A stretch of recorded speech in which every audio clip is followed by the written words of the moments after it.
MacArthur Causeway, that's down at Miami Beach. This is Fort Lauderdale Beach. High water table, the ocean, all around. How many times have I heard, the water table's too high, I can't plant date palms here? Well, I've got something to share with you, my friends, and this definitely is one of the facts about date palms.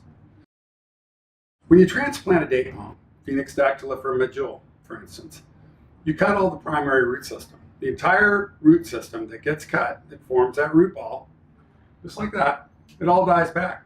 None of those roots are going to remain functional. Now, up inside the root ball, there may be a few root tips that hadn't grown out far enough to be cut when the palm was transplanted. But excepting those, the rest of it's dead. What the palm does, though, is it reproduces a capillary system. Now, the capillary root structure emerges from the upper 18 inches of that pre-existing root ball. It'll actually grow out. They're very fine roots. They're very small, fine roots. It looks a lot like this. They'll grow out. They'll actually come up and break surface. Now, interestingly, they're going to grow down, like I said, 18 to 20 inches or so.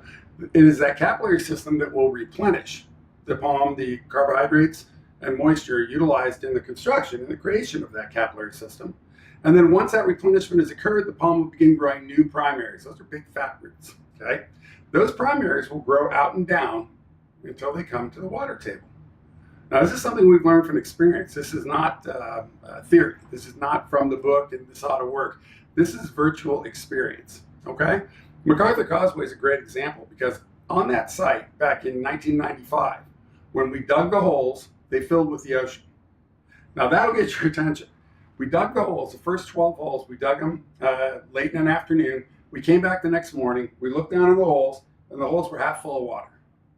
Well, at that point, we didn't yet have a lot of experience with these palms, and the only question was, what is going to happen? Well, the palms were on site, the holes were dug, we planted them.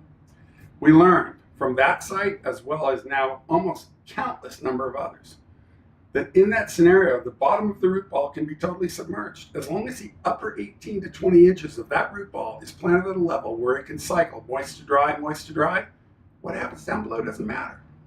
One of the best examples of that, photographic examples of that, 8-9 years after MacArthur Causeway was planted, one of the trees ended up dead. Not sure if it was an auto accident or a lightning strike, but in any case, we went out, we took that tree out of the ground, got some beautiful pictures of it. The bottom of the root ball, blackened, obviously submerged in exactly the original configuration. Looked just like it did the day it went in the ground.